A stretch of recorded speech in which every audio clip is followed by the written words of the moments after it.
Crime Story maintenant. Les rendez-vous d'Alfred Hitchcock racontés par Serge Sauvion. Aujourd'hui, le puits obscur de Richard Ellis.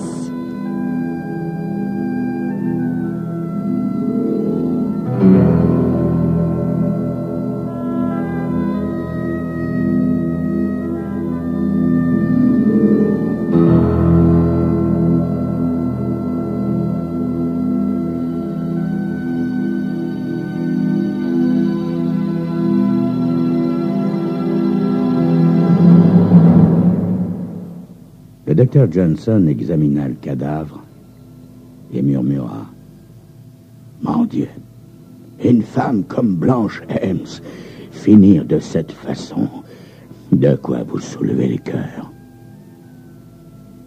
Pour ce qui me concerne, j'ai beau être avocat depuis longtemps et en avoir vu d'autres, je suis d'accord avec lui. Je connaissais bien Blanche Helms et je trouve que finir ainsi, c'est vraiment moche. Cette jolie veuve entre deux âges, si fraîche et si coquette, a été retrouvée ce matin dans sa chambre à coucher, entièrement nue et lardée de coups de couteau. L'assassin avait cependant couvert le corps d'une petite couverture et déposé l'arme du crime, un couteau de cuisine, sur une commode. Couteau qui avait été soigneusement essuyé. Les empreintes, n'est-ce pas? Mon regard croise celui d'Ed Carson, le shérif. Ed est un vieil ami. Ed, si nous passions à la seconde victime, il se contente de hocher la tête en grimaçant. En quittant la chambre à coucher, nous empruntons un couloir menant sur le devant de la maison. Nous rasons les murs pour ne pas marcher dans les éclaboussures de sang qui tachent le parquet ciré. Nous nous arrêtons dans le vestibule, à côté du corps de Lloyd, le frère de Blanche Helms. Lloyd est étendu sur le dos. Son par-dessus ouvert découvre une vilaine tache rouge au beau milieu de la poitrine, au niveau du cœur. Sa main droite étreint un trousseau de clés. On dirait qu'il n'a pas eu le temps d'ouvrir la porte. Le shérif Carson se tourne vers le docteur Johnson. « À votre avis, Doc, à quand remonte la mort ?» « Entre 7 heures du soir et minuit, shérif. » En comparaison du carnage effectué sur cette pauvre Blanche, le corps de Lloyd me semble presque reposant. Je le connaissais aussi, Lloyd, mais j'avoue que j'éprouvais à son égard moins de sympathie que pour sa sœur. En effet, il m'a toujours donné l'impression d'un faucheton. À part ça, il avait la réputation d'un coureur de jupons impénitent, ce qui en soi n'est pas antipathique. Quelle est la cause de la mort, docteur? Un petit calibre, sans doute un 22. J'ai cru comprendre qu'on ne l'a pas retrouvé. Le shérif s'approche de moi. Georges, si nous allions interroger les deux femmes qui ont trouvé le corps. Le propriétaire de la maison voisine semble nous attendre sur le pas de sa porte. Ah, enfin, c'est pas trop tôt, shérif. Vous vous rendez compte que ma femme aurait pu y passer aussi? J'ai travaillé tard au magasin et elle était seule ici. Bonjour, monsieur Anderson. Mademoiselle Baker et madame Dunham sont-elles toujours là? Ouais, shérif, elles sont dans la cuisine avec Norine, ma femme. Entrez, entrez. Norine Anderson, une assez jolie femme de 35 ans, se lève et vient vers nous. Oh, shérif, c'est tellement affreux. Quand je pense que j'étais seul ici... Tenez, asseyez-vous, messieurs. Nous vous écoutons, mesdames. Agatha Baker est une grande femme brune, sèche, dans la quarantaine. Elle est la première à répondre au shérif. Oh, il n'y a pas grand-chose à dire, shérif. Marie Denman, Blanche et moi-même avions projeté de faire nos courses ensemble ce matin. Marie et moi sommes passés chez Blanche il y a un peu plus d'une heure. Marie est descendue de voiture, elle est allée sonner à la porte. Au bout d'un moment, elle a ouvert et elle a découvert Lloyd dans le vestibule. Elle a hurlé. Je l'ai rejointe et j'ai vu immédiatement des taches de sang au bout du couloir. Alors, j'ai fouillé la maison et j'ai découvert cette pauvre Blanche. Madame Anderson, n'avez-vous rien remarqué hier soir? Rien, shérif. Harry est rentré vers 9 heures. Nous avons regardé la télé et nous nous sommes couchés vers minuit. Agatha Baker tout saute pour attirer notre attention. Shérif, j'ai eu Blanche au téléphone hier après-midi. Elle m'a informé que Lloyd serait absent toute la soirée. Et brusquement, Marie Dunham lui coupe la parole. Oui, shérif. Blanche avait l'intention de rester chez elle pour soigner sa migraine. Je l'ai eu également au téléphone hier, vers 7 heures du soir. Elle s'était encore disputée avec Lloyd. Le moins qu'on puisse dire, shérif, est qu'ils ne s'entendaient pas. N'est-ce pas, Agatha? Agatha Baker hausse les épaules et me fait un imperceptible clin d'œil. Je décide qu'il est temps de partir. Bien, merci, madame.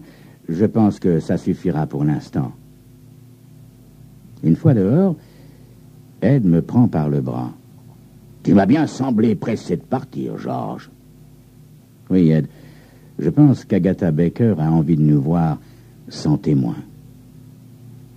Effectivement, une demi-heure plus tard, Agatha Baker nous téléphone et nous invite à passer chez elle. En chemin, je fais part au shérif d'une idée qui me turlupine. Dis-moi, Ed, la voiture de Lloyd se trouve dans le garage à côté de celle de sa sœur. Or, le garage communique directement avec la cuisine et on sait que Lloyd était parti. Mais pourquoi dès lors est-il entré par la porte de devant? C'est une très bonne question, George. Attendons de voir Agatha Baker. Nous nous arrêtons devant un petit hôtel particulier que Mademoiselle Baker a transformé en appartement de luxe, se réservant le rez-de-chaussée. Elle nous fait entrer dans un salon meublé avec goût. Shérif, il y a certaines choses que je ne voulais pas dire devant les autres. Voilà. Lorsque Blanche m'a téléphoné, elle était, surexcitée. Lloyd lui avait fait part la veille de son intention de se marier et de partir s'installer avec sa femme. Et alors, c'était son droit, non? Mais tout à fait, shérif. Mais la future femme de Lloyd avait téléphoné à Blanche et lui avait donné rendez-vous hier soir au motel des 7 Chênes. Cette femme s'appelle Sheila Reynolds. J'ai pensé que ça pouvait vous être utile. Vous n'imaginez pas à quel point, Mademoiselle Baker. Eh bien, George, merci, Mademoiselle Baker. Au revoir. John Borsou, le patron du motel des 7 Chênes, est un vieil ami que j'ai rencontré dans des circonstances terribles au Vietnam. Il nous accueille avec un grand sourire. « Hey, George, Ed, content de vous voir. Vous venez pour le raffut d'hier soir? » Le raffut? Quel raffut, John? Quand vous n'êtes pas au courant, Blanchem s'est démarqué comme une furie vers 8 heures en demandant à parler à une cliente, Sheila Reynolds. Je lui ai indiqué sa chambre et une demi-heure plus tard, j'ai failli vous appeler tellement ça hurlait.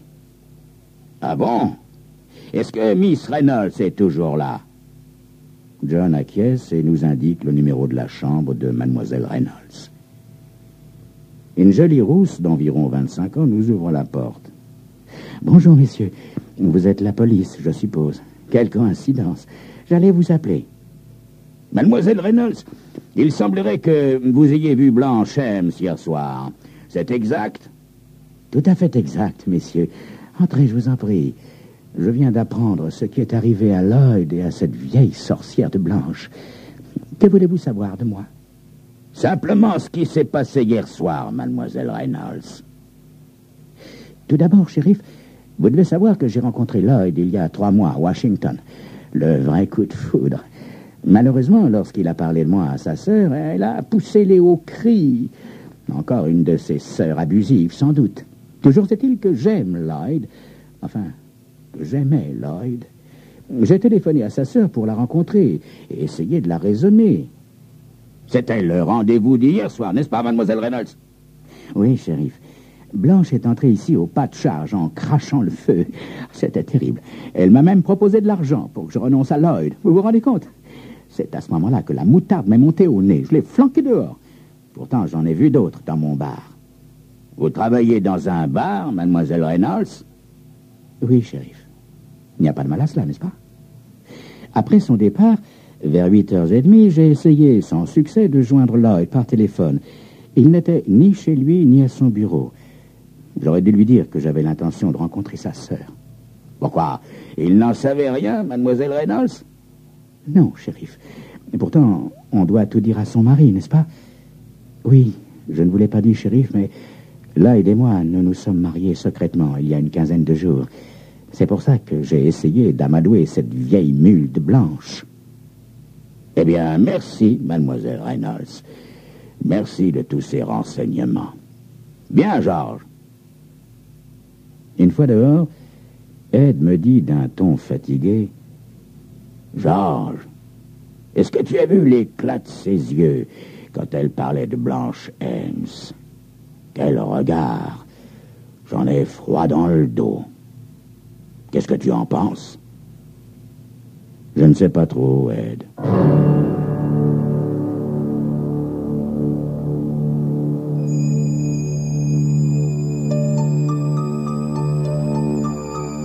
Sans doute, Sheila Reynolds aurait pu trucider sa chère belle-sœur Blanche Helms. Sans doute. Mais elle n'avait aucune raison de tuer son mari. À moins qu'il ne fût un témoin gênant, bien sûr. Et si ce n'est pas elle, qui est-ce? C'est ce que vous saurez dans quelques instants.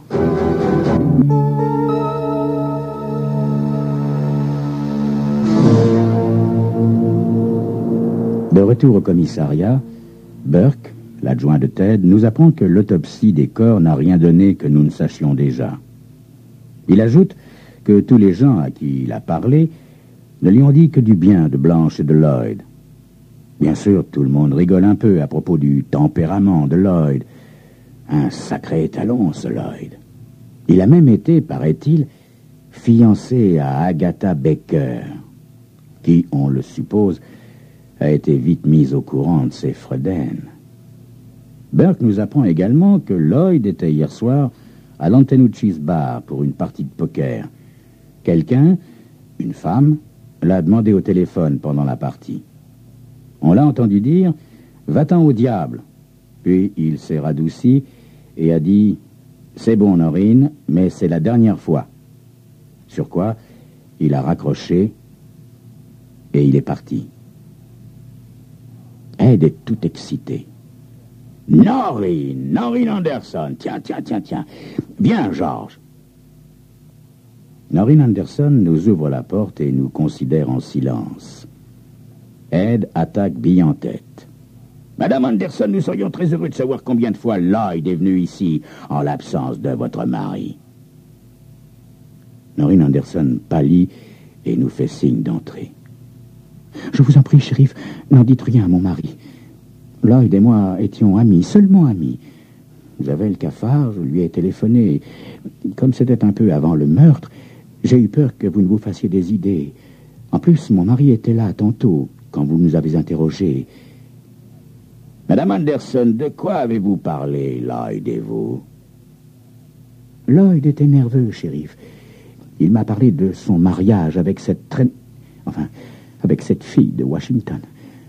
J'ai eu de la peine, mais en même temps, j'étais soulagé. Je vous jure que c'est vrai, shérif. « À quelle heure est-il parti, Madame Anderson? » À 9h moins 20, shérif. Mon mari devait rentrer à 9h, n'est-ce pas, alors? Oh, shérif, maintenant que j'y repense, il m'a semblé entendre à plusieurs reprises quelqu'un passer sous la fenêtre. Mais je n'en suis pas sûr. Ed et moi échangeons un regard avant de lui demander si elle n'a rien d'autre à ajouter. Elle nous dit que non et nous supplie de ne rien dire à son mari. Une fois dehors, je respire un grand coup. Ce sac d'embrouille commence à me porter sur les nerfs. Ed partage mon état d'esprit car il murmure « On remplirait un livre avec tout ce que nous ne savons pas, Georges. » Procédons par ordre, Ed. La seule qui est une raison valable de tuer Blanche est Sheila Reynolds. Mais l'ennui, c'est qu'elle était en train de se bagarrer avec elle au motel quand Lloyd a été tué. À moins, bien entendu, qu'il n'y ait deux tueurs. Quant à Noreen Anderson, elle n'avait rien contre Blanche. Par contre, il semblerait qu'elle ait mal pris le mariage de Lloyd. N'oublie pas, mon petit Georges, que M. Anderson est rentré chez lui à l'heure où Blanche était assassinée. Or, Noreen était à la maison pour accueillir son mari. À moins, bien sûr, que Noreen Anderson n'ait tué Lloyd et que son mari ait tué Blanche. Oui, ça me semble tiré par les cheveux, Ed. Et pourtant, si M. Anderson n'était pas rentré à la maison à 9 heures pile, comme il nous l'a affirmé, mais plutôt vers 8h30, c'est-à-dire juste à temps pour surprendre la conversation entre Lloyd et sa femme. Mais ça n'est pas impossible, George. À la suite de quoi, il se serait précipité dans la maison de Lloyd. Il se serait introduit par la porte de derrière, qui était grande ouverte. Sur ces entrefaites, Lloyd rentre chez lui par la porte de devant et Anderson le descend aussi sec. Mais avant qu'il ait eu le temps de s'enfuir, Blanche Helms rentre chez elle et le surprend, si bien qu'il ne peut faire autrement que de la tuer aussi et maquiller les meurtres en crimes crapuleux. Qu'en penses-tu, Georges? Je ne suis pas très convaincu, Ed. Retournons sur les lieux du crime, veux-tu? On y verra peut-être plus clair. Dans le vestibule, tout ce qui reste de Lloyd est une silhouette tracée à la craie sur le sol, comme si le diable venait de jouer à la marelle. À part cette petite tache, ici c'est plutôt propre, hein, Georges? Tout le vestibule est propre. Le carnage ne commence qu'à l'angle qui mène à la chambre. Nom de nom, de nom, de nom, de nom. Je crois que j'ai compris, Georges. Je crois que j'ai compris. Viens, on y va. Quand Agatha Baker nous ouvre la porte, elle est vêtue d'un pantalon et d'un cardigan qui n'arrangent pas sa silhouette anguleuse. Elle nous dévisage curieusement. J'allais justement partir, shérif. Nous n'en avons que pour quelques instants, mademoiselle Baker. Dites-moi, mademoiselle Baker, où étiez-vous hier soir, à l'heure du crime? Si j'en crois une dame qui a vainement essayé de vous joindre au téléphone, vous étiez absente. Bien évidemment, mon vieil ami Ed bluffe. Personne n'a tenté de la joindre au téléphone hier soir. Mais, comme presque toujours, ce coup de bluff produit son effet. Agatha Baker se trouble. Eh bien, puisque vous voulez tout savoir, shérif, j'ai fait une promenade. Du côté de chez Blanche et Lloyd Helms, mademoiselle Baker? Non, pas du tout, shérif. Je suis parti dans la direction opposée, du côté de chez les Anderson. Nous y voilà, mademoiselle Baker. En effet, vous êtes passé sous les fenêtres de Noreen Anderson et vous avez surpris la conversation qu'elle avait avec Lloyd. Et là, vous avez appris que Lloyd et elle mettaient fin à une belle aventure, puisque Lloyd devait se marier. Arrêtez, arrêtez, shérif. Vous ne comprendrez jamais. Mais si, mademoiselle Baker. Nous comprenons. Nous comprenons que depuis des années, vous êtes toujours amoureuse de Lloyd et que hier soir, vous avez pris conscience qu'il était définitivement perdu pour vous. Je suppose, mademoiselle Baker, que votre vieille amie Blanche aurait vu d'un très bon œil votre mariage avec son dévoyé de frère. Vous représentiez un élément équilibrant, n'est-ce pas? D'où sa colère quand elle a appris l'existence de cette Sheila Reynolds. Mais pourquoi avez-vous tué Blanche Helms, mademoiselle Baker? Oh, shérif, toutes ces années passées à attendre Lloyd, en espérant qu'il deviendrait un jour adulte. Et puis ce mariage avec cette traînée, je n'ai pas pu le supporter.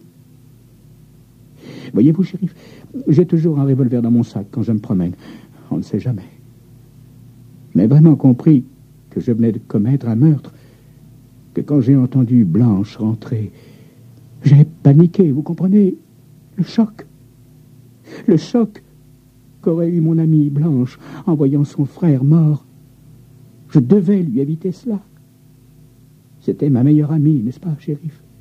Oui, je devais lui éviter ça. Alors, je l'ai assommée, et puis... Je suis certaine qu'elle aurait préféré cette solution. J'ai fait en sorte qu'on croie à un crime de rôdeur, pour que nul ne sache qu'elle avait été tuée par sa meilleure amie. Ensuite, j'ai recouvert son corps d'une couverture qui était sur le lit. Je ne voulais tout de même pas l'abandonner toute nue au milieu de la pièce. C'eût été indécent, n'est-ce pas, shérif? Indécent. C'est une question de pudeur, n'est-ce pas?